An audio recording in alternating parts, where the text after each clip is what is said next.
beyond the front door.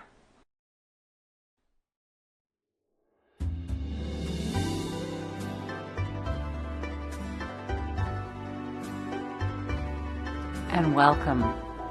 This is going to be a bit of a different kind of video today than I've done in a long time. Shall we talk about the invisibility crisis that we keep hearing about from some women who are mature, who came earlier to the planet? Those women, the women who are now, today, speaking out and saying, I'm becoming invisible and I don't like it.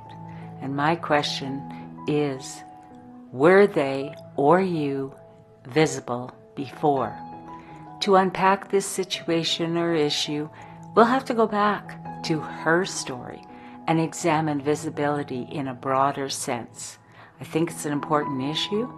Today, I will offer you some insights from beyond the front door. That front door is symbolic of the image we show the world. But behind that facade, we find the truth. We won't solve today's issue if we keep believing the symptoms are the problem without looking at the root. I must have walked past 1,000,000 front doors, on sidewalks, dirt roads, and sandy beaches in my pursuit of knowledge to find that feminine strength, wisdom I knew existed. Barefoot or stiletto heels matters not. The seeker must seek. The journey never ends. It's that inner wisdom beyond the front door that matters most of all. Every life carries a history, wisdom from our ancestors and life's experiences. Under the oceans of tears and sorrow, sand and grit washed away by the tides of time, we often find the pearls. Rarely a light shines through a window pane, inviting us in. And it is in that deeper wisdom that we will really find the root cause. So many are suggesting it's about their hair going gray, they have more wrinkles, they're not as youthful. They went through menopause and now they're not visible. And they're making videos saying, look, I'm still here. And I'd like to explore that with you. I'd like to explore why that is. Were they ever actually visible? It's about personhood. It's about womanhood. It's about our power. Many women don't think about this. And I'm glad they're talking about it now. But the reality is a lot of women don't want to be visible. And many more women never felt visible. And why is that? So we're going to talk about that and a little bit more. So if you like this kind of content, I would love it if you subscribe, like, comment especially. Let me know what you think about this topic.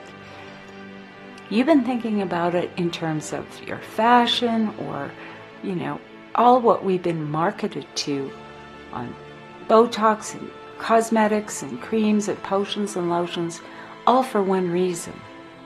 And that is to be competing with other women for attention from the patriarchy. We were taught to please. We were taught to be whatever the patriarchy wanted us to be, because we were taught that our survival depended on pleasing a man. We needed that. The laws dictated that.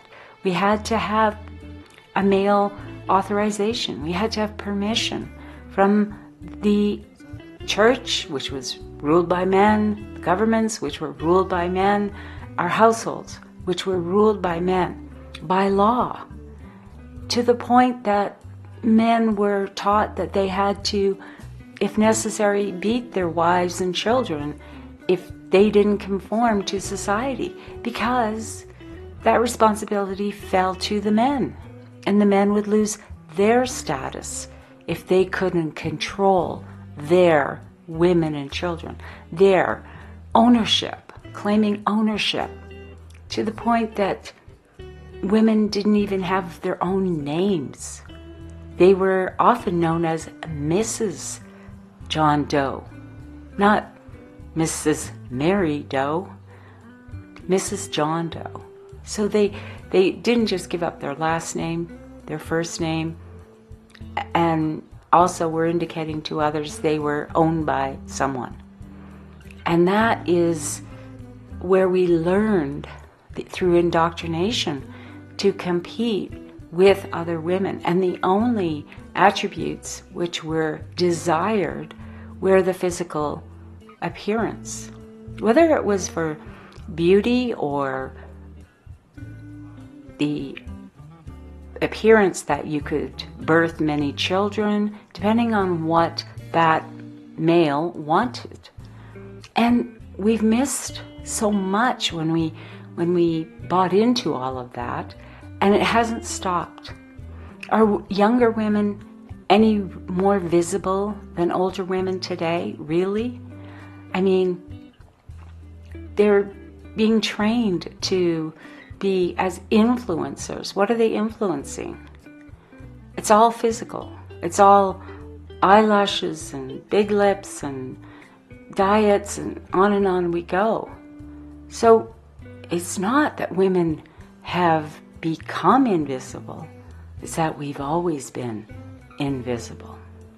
We've always, in this patriarchal world, we've lost because we played along with it. And we had to play along with it in many ways. Women who spoke up and were visible often ended up in asylums for the insane. Example of this is Elizabeth Packard. I'll put a link about her in the description below, but she was committed to an insane asylum, and at her trial, a jury concluded that she was not insane after 7 minutes of deliberation.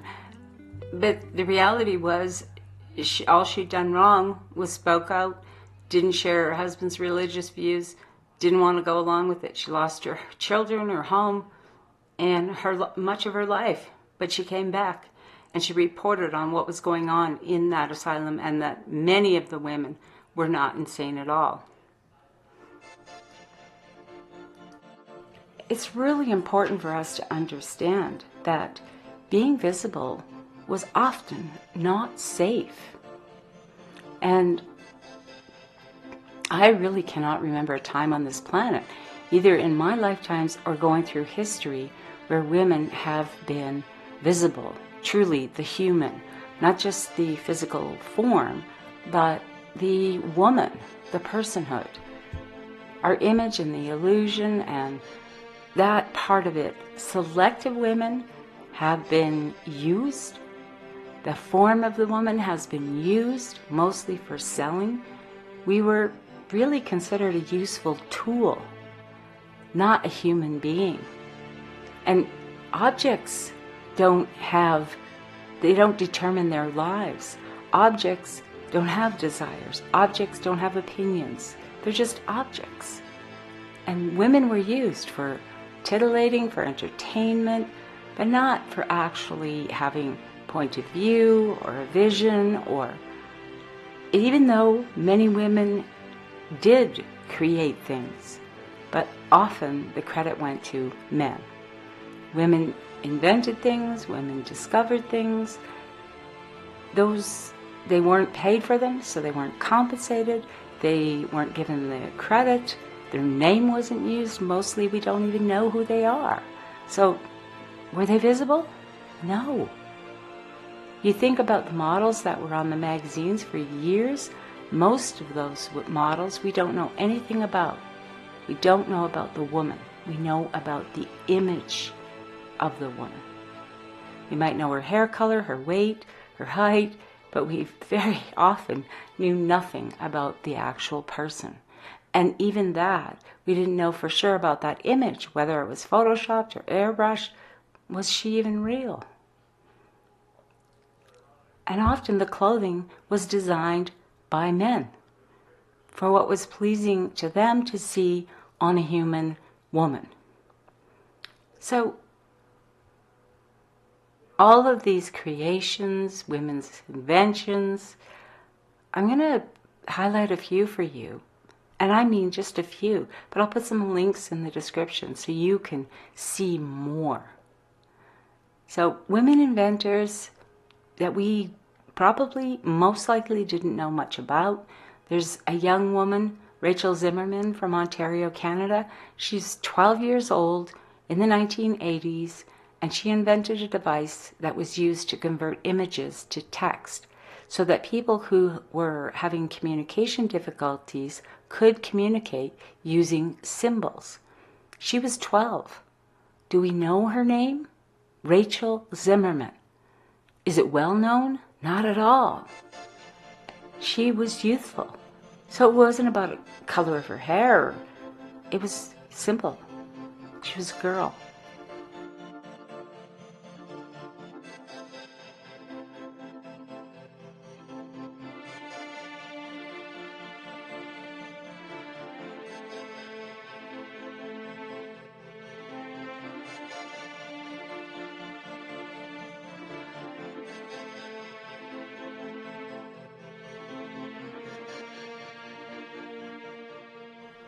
So many inventions were created by women, and we either don't know their names or their patents were taken, put under a man's name. Sometimes they used a man's name, but often they were given no credit whatsoever. On the odd occasion, like in the case of Josephine Cochrane, she patented her first dishwasher. And so, but we don't know her name. A lot of times we don't know her name. We talk about the same inventors over and over again, and mostly they're all men. That's how our history books have been written. So, were they visible? Hedy Lamarr was very visible as an actress, not as an inventor, until much, much later. She was a Hollywood, very visible woman, but not for all that she was. Marilyn Monroe was very visible, but we really don't know much about her point of view, her vision, her ideas about life. We don't know that. We know more about the men that she was involved with than we do about her. We know about her image and the role she was playing. If you look throughout your own lifetime, if you're over 50, if you're under 50, you might not have experienced as much of this, but if you are over 50, you probably had the experience, and if you were married, had a spouse, or if you were single, your father would play that role. If you went to the bank and you wanted to get a loan, most times you could not get a loan on your own. You would have to have your father or your husband's permission. If you wanted to buy a vehicle, you and your husband went to buy a vehicle. Perhaps you were buying it for the family. You might be visible if you were dressed in a seductive way. That visibility for your female form might have been noticed, and you might have felt seen. But when it came down to the actual business of buying the vehicle, the conversation, the salesperson, which was usually a man, would direct those questions, answers to the man. You would not exist in that equation. You would not be visible as a human being. You might be visible as an attractive form. So at best, most women were not actually visible.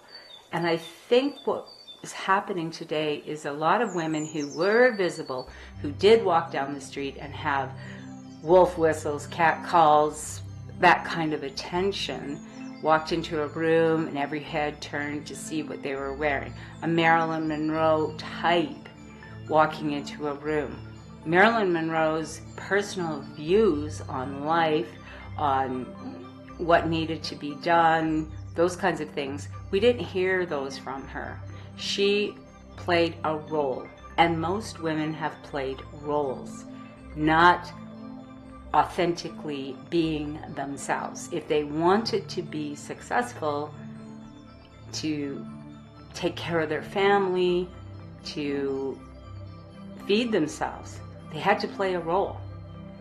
Wise women, as we know, many of them were burned because that kind of power was terrifying to the patriarchy. So they had to hide. They had to live on the outskirts of society. They were not elevated in status. Women who were elevated in status normally were playing the role of the seducer, the Hollywood glamour girl. Those types, we played them. We were marketed to by often male-dominating marketing companies. So when they wanted to sell washing machines to women, they showed a woman in an apron and a fancy dress, as if that's the way women did housework, because housework was equated to being a job for women. Anything domestic became woman's work. So we weren't seeing real women doing real housework, looking after families. Didn't look like the women we saw advertising product on television when we started seeing that. We'd often see a very sensuously dressed or sexy dressed woman laying across the hood of a car. Who were they selling that car to? Not a woman. We know that. So we were used. So when we were seen, our visibility had nothing to do with our personhood, our womanhood, our power. And now when we see women, as we're living longer, women have their own money, they are able to make purchases on their own, they are asserting themselves, but they're noticing that when they go places, they're not head turning. They're not having that same appeal that they had in their youth when they had a more youthful body, the body that has been promoted as being the attractive body. And we know beauty has had different standards throughout history. What was seen as beautiful in the 1950s, the 1920s, the 1800s, keep going. Beauty was always defined differently. Even in the last, 40 years, it's changed radically from the very, very thin to the more voluptuous, and on we go. But it's always about women. The women's shape, the woman's shape. We don't see that so much with men because the patriarchy knows the woman's power. So they give us a role to play and keep us thinking that we're never going to achieve that perfection that is expected of us. So for many women, they didn't even want to be visible because being visible often meant danger. A lot of women who were sexually abused or physically abused in other ways to be controlled, manipulated, etc., learned that being invisible was safer. On top of that, we've all played into, and I include myself in this, the judging other women. Judging, and we know we're judging what looks good, what's appropriate, what should be done, policing other women, policing ourselves.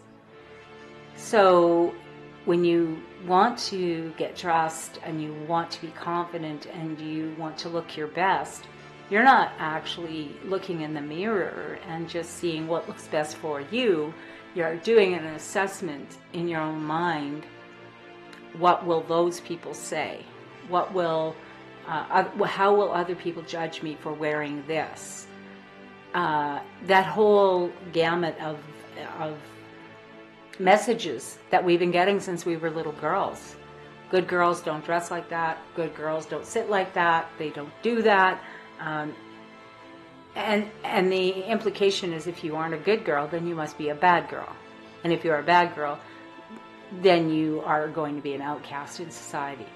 So we have had structured oppression, rules that we have used against ourselves, used against others.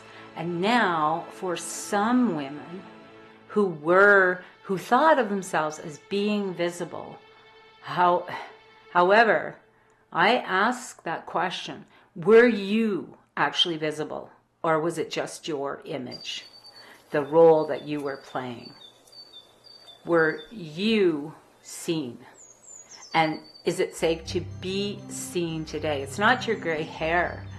It's not your wrinkles and lines and laugh lines and the fact that your, arms aren't as taut as they used to be. The muscle tone's not there, on and it goes. That is not the visibility. That is not being seen as yourself. And I remember in my youth, women who were over 50, who might have had, numerous children and spent their lives working hard, and they weren't paying that much attention to muscle tone and exercise and facelifts and on that we're being told we need. They didn't care about those things. When they got dressed up to go somewhere, put a little bit of lipstick on, wore their best old nice dress, they were seen because they were seen because they weren't competing with anyone else.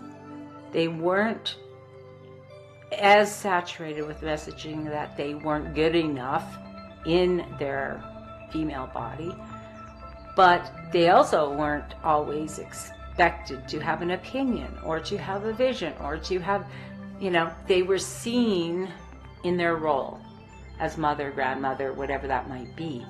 And today we want more. Today we want to be seen and heard and respected and appreciated and valued and paid fair and safe. And I think that's where this whole visibility issue has come to light. It is not that we ever were visible as human beings, but now we're saying, yeah, we want that. We expect that. We deserve that. We are valuable. And not because we have decided to embrace anyone else's perception of what's beautiful. Whether something's beautiful or not doesn't mean it has more value. Women have always been great contributors to society, not only birthing children, keeping homes, but so much more, contributing to community, to taking care of our neighbors, to fighting for human rights, for standing up to abuse, to trying to make society safer, to helping to try to educate men and other women on the value of elevating women to equality, to what is rightfully ours. No human being put human beings on this planet. We're here, we exist, and by virtue of that, we have value. We were created to have value and to be the best version of ourselves we can be, not a diminished version of an idealized image that pleases the patriarchy, that services, that is only here to make men's lives better. I don't know how many women I know, and myself included, who were paid less for the job we were doing because we were married, because that meant they didn't have to pay us as much because you had a husband who could support you. On the other side of that, a man might be paid more because he had a family to support. So that's a societal standard that is based on opinions and versions of reality that are not necessarily accurate.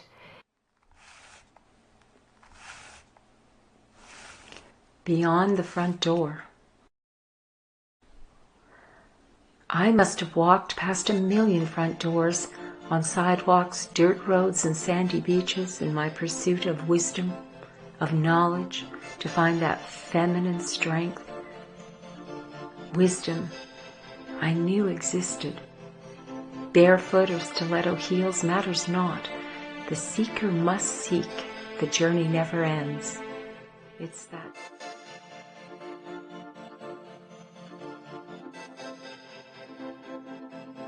And this has to change, and this is what's happening. We are reclaiming our personhood, our humanity, our womanhood, our power, our value, and knowing and acknowledging and taking credit for our contributions to society. That's visibility, not whether we are seen as sex objects or attractive to what society standards, which came from a patriarchal ideal.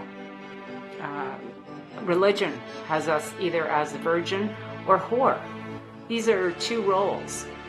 There are many roles. We are so much more, and we cannot allow the patriarchy to define us. And that is why I think women are, for the most part, saying it's time we are visible as whole beings, not as objects for use. We are rightfully claiming who we truly are.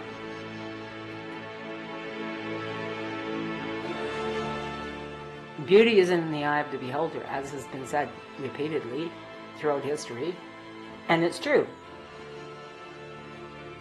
But what we really need is not just for the women who thought they were being seen, who were being seen in their roles as trophy wife or as a fashion model or as really an extension of their husband, an extension of their father, their family, an extension of someone else, a property, an object, something that was owned by someone else, controlled by someone else, manipulated by someone else. And as a society, we've done this through accepting religious oppression, societal oppression, what roles we could play or not play. If you were visible for who you really are, we wouldn't have to be arguing about equal pay for equal work. It would be, that's common sense. So we're not there yet. And the visibility issue is a lot more than whether or not you color your hair or you don't. That's a personal choice. That's not visibility. Visibility is really and truly peel back all of that. You can wear what you want that makes you feel comfortable and confident and standing in your power. Power not over others, but knowing your own power. Having a voice. Not to be aggressive, not to be insulting, not to tell people what to do or to judge other people. But until we stop judging ourselves and judging our fellow human being according to standards that were set by people trying to sell us things to tell us we weren't good enough. We have to stop doing those things so we can actually see each other for who we truly are. You can't see the gifts in people when they're playing their roles. All we're seeing is the illusion. So I'm happy that people are speaking out about visibility, but I think we need to go a lot deeper than to think that it really is about the gray hair or the wrinkles or the body that is changing. Our bodies are constantly changing, and that isn't going to stop. But being seen, having visibility, is not about being able to walk down the street and having wolf whistles and cat calls. That isn't visibility. That was an appreciation for a female form, right? That is not being visible for who you truly are as the human being. Hearts and minds. I am Catherine Whelan Costen. Walk with us as we go beyond the front door.